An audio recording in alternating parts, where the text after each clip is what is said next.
الرحیم سجاد علي ترنګزی تاسو ته مخاطب یم.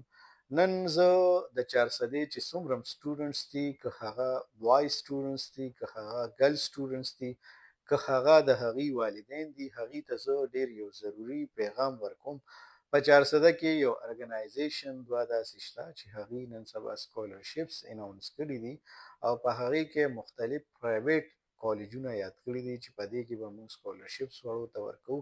چا د ټیلنټ سکالرشپ په نوم باندې، چا د سپورټس سکالرشپ په نوم باندې. نو هغه سلسله کې نن زموږ د 400 د پرایویټ کالجز د مشرانو یوه غونډه وشوه چې په هغې کې متفقه طور باندې دا فیصله وشوه چې داسې قسمه ارګنایزیشن سره زمونږه که نن ورځې پورې وربلي څه خبره شوې وه، خبره کینسل شوه او هغې سره زموږ د سکالرشپ داسې څه خبره پاتې نه شوه. لہذا د 400 چې څومره سټوډنټس دي یا د هغوی والدین دي، که هغه په دې تمه وي یا هغوی سره رجسټریشن کړي وي یا کول غواړي، نو هغې ادارو سره یا هغې ارګنایزیشن سره زمونږ د پرایویټ ادارو د نن نه بعد څه کار نشته.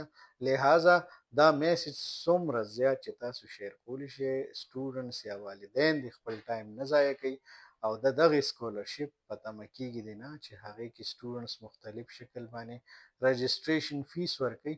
نو موږ به د دغې خبرو ذمه دار نه یو. والسلام.